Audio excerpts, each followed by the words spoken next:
Close your eyes for a moment and let me take you somewhere. It's a warm Saturday evening in 1974. The sun is just beginning to dip below the rooftops, throwing long golden shadows across the pavement, and you can hear it before you can see it. That deep, unmistakable, bone-rattling rumble of a big block V8 engine turning the corner at the end of your street. You step out onto the porch, and there it is, a candy apple red Buick Electra 225, what everybody in the neighborhood called the Deuce and a quarter, rolling slow, chrome catching every last sliver of sunlight, like the car itself was trying to hold on to the day just a little bit longer. The white walls are spotless, the vinyl top is gleaming, and the man behind the wheel, your uncle, your neighbor, your father, whoever it was, he's got one arm draped across the top of the bench seat, leaning just slightly to the right, the way only a man who truly owned his ride could lean. He gives you a nod, a slow one, the kind that said everything without a single word. That was black car culture in the 1970s, and if you lived it, if you smelled that particular combination of fresh wax exhaust and Saturday barbecue smoke, then you already know that what we're about to talk about today is more than nostalgia. It's a story about pride, creativity, community, and the quiet way an entire world got taken apart, piece by forces that most of us never even saw coming.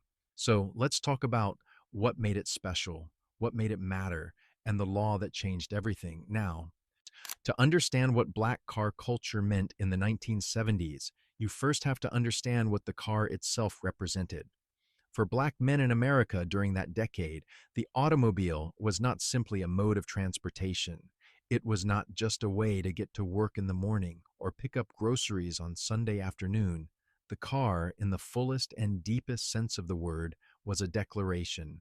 It was a declaration of arrival, of success, of taste, and of a kind of freedom that could not be found anywhere else in American life at that time. In a country where black men were still fighting for basic dignity in the workplace, still navigating neighborhoods where they were watched and followed and questioned, the car offered something extraordinary. A space that was entirely yours, a space you could customize, improve, and control. A rolling sanctuary where you set the rules, chose the music, and decided how fast or how slow you wanted to go.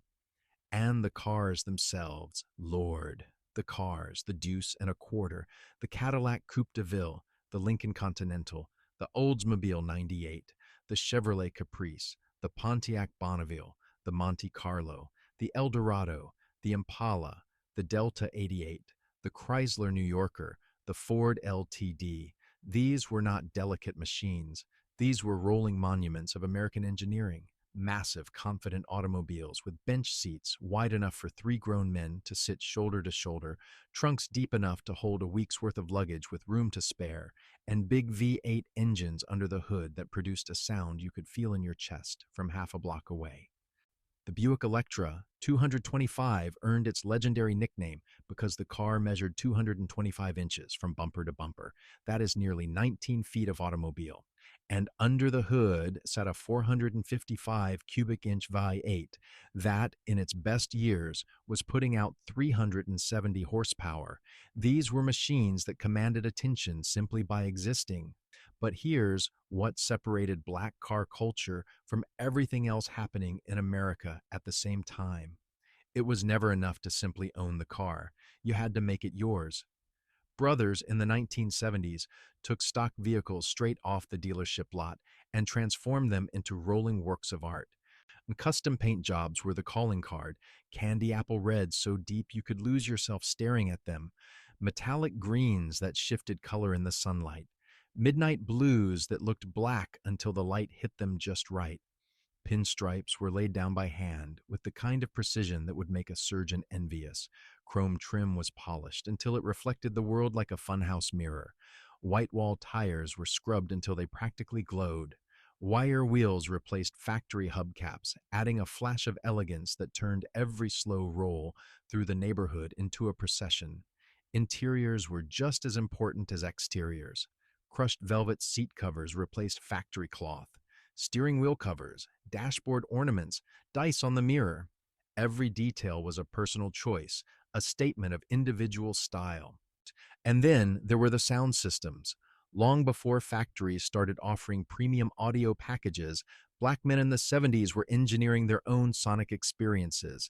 They were wiring custom speakers into door panels and rear decks, running amplifiers off the battery, and installing cassette decks that turned the cabin into a concert hall on wheels. And the music that poured out of those speakers, earth, wind, and fire, Parliament Funkadelic, the Isley Brothers, the Ohio Players, the Bar-Kays, Stevie Wonder, Marvin Gaye. The soundtrack of the era was inseparable from the cars that carried it through the streets. Some brothers went even further. Hydraulic systems were installed so the car could bounce and dance at a stoplight, drawing a crowd from the sidewalk. The murals were airbrushed onto trunk lids and hoods, portraits of loved ones, scenes from the neighborhood, tributes to heroes and homeboys who had passed on. The car became a canvas. The car became a story.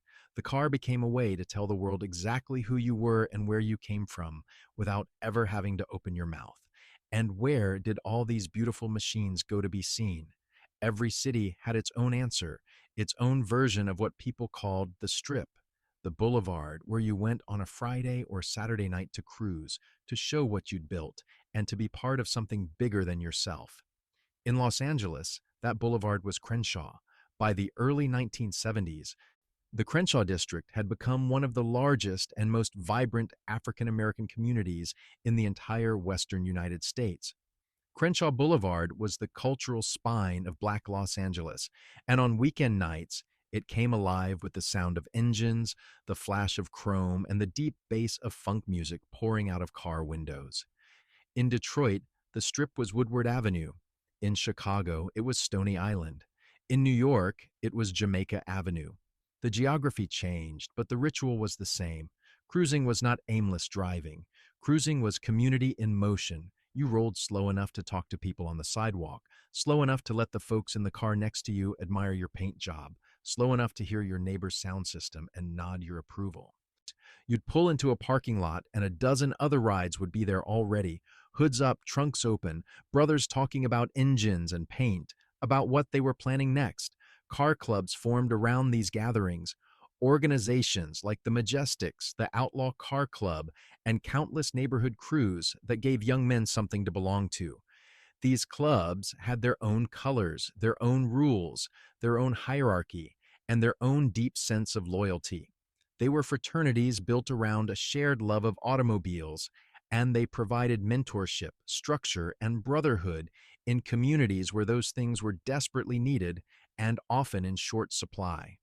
There was another ritual that anyone who grew up in this era remembers, and it happened every single Saturday morning without exception: the car wash. Sin, not the drive-through kind with spinning brushes and recycled water, the driveway kind, the bucket and sponge, elbow grease, get down on your knees and scrub the whitewalls kind.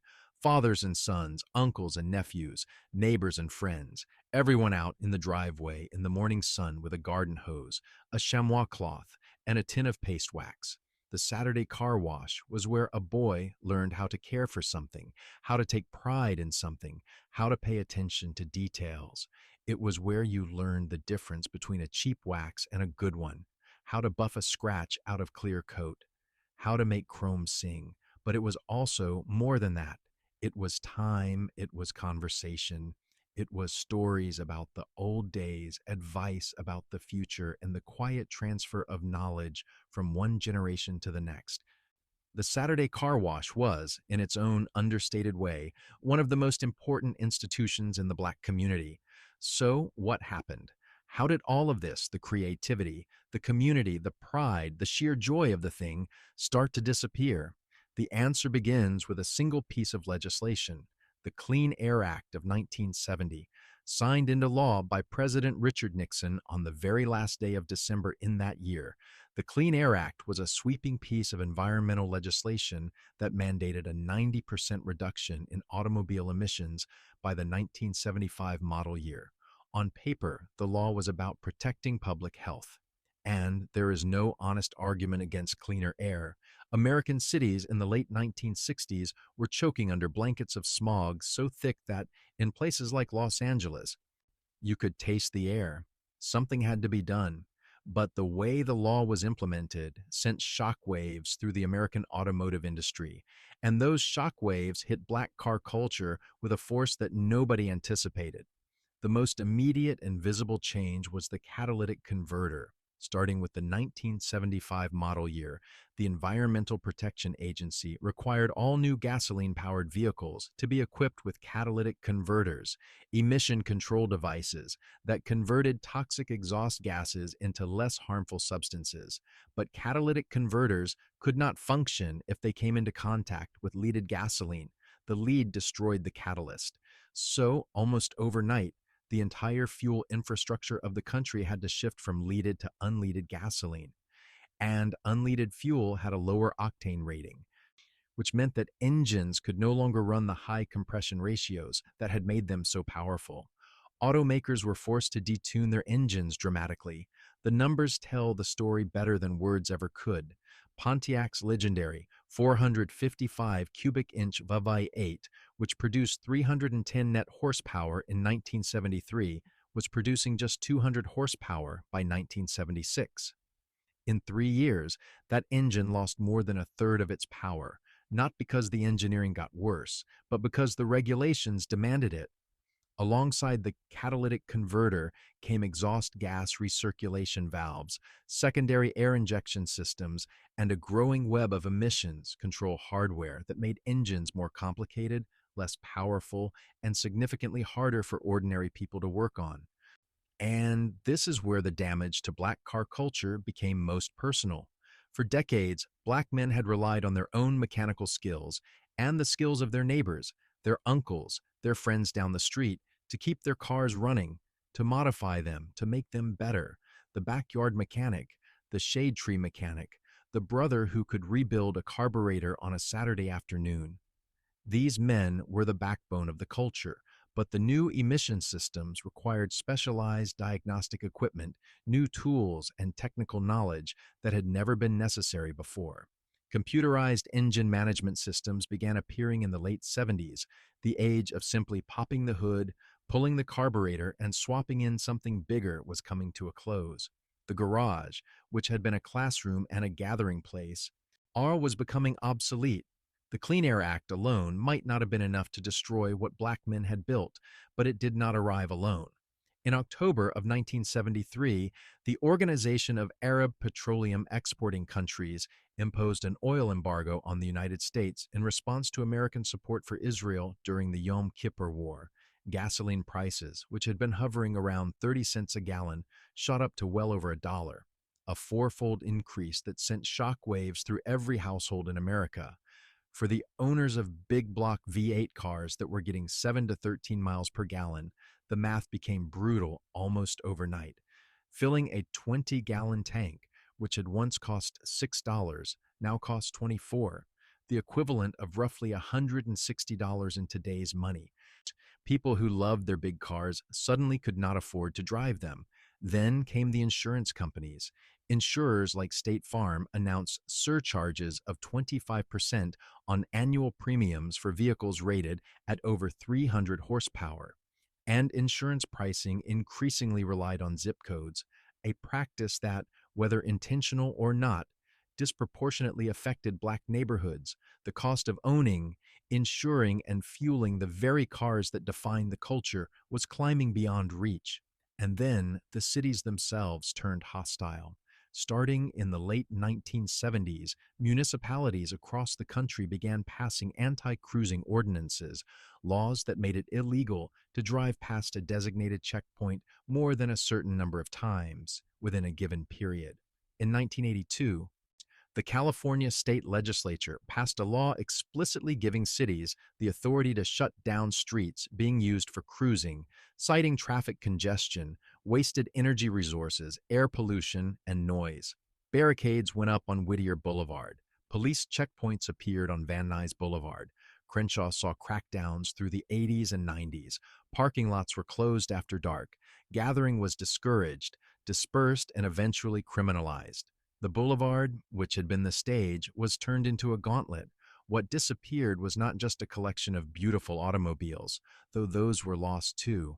What disappeared was an ecosystem, a self sustaining network of skill, knowledge, creativity, and communal pride that had developed over decades. We lost the Saturday morning car wash, with all its unspoken lessons about discipline and care. We lost the late night cruise with its easy camaraderie and unwritten codes of respect. We lost the car clubs, which had given young men purpose, structure, and mentorship. We lost the backyard mechanic, who had been both teacher and artist. And perhaps most painfully, we lost the transfer, the passing down of knowledge and passion from fathers to sons, from uncles to nephews, from one generation to the next. The cars themselves became relics. The Deuce and a quarter, the Coupe de Ville, the Monte Carlo, the very machines that had once been symbols of aspiration and achievement were downsized, neutered, and eventually discontinued. The big, confident, unapologetic American automobile gave way to smaller, lighter, more fuel efficient vehicles that were undoubtedly better for the environment, but carried none of the soul, none of the presence, and none of the cultural weight of what came before. But here is the thing about culture, real culture, the kind that comes from the gut and not from a marketing department. It does not die easily. Today, collectors pay serious money for the cars we once took for granted: the Deuce and a quarter, the Eldorado, the Monte Carlo. These are now recognized as the classics they always were, symbols of an era when black men built something extraordinary out of steel, chrome, and sheer creative will. Lowrider clubs, donk builders, and a new generation of customizers are carrying the torch, adapting the old traditions to new machines and new technologies. In 2023, the California state legislature finally repealed the very law it had passed in 1982, legalizing cruising and lowriding throughout the state once again. An acknowledgement, however belated, that what those laws had targeted was not a nuisance, but a culture, and the real legacy, the one that endures beyond any car or any law, lives in the way we still turn our heads when we hear that familiar rumble. It lives in the pride a man still takes in keeping his ride spotless. It lives in the stories we tell our children about what it felt like to ride shotgun in Grandpa's Cadillac, windows down, Marvin Gaye on the stereo, the whole world stretched out ahead of us like an open highway. That is what black car culture was. That is what it still is, for those who remember. And that is why it matters. If this story brought back a memory, a car you loved, a street you cruised, a Saturday morning in the driveway with your old man, drop it in the comments, share your story, hit that like button and subscribe so you never miss another journey into the moments and machines that shaped who we are. Until next time.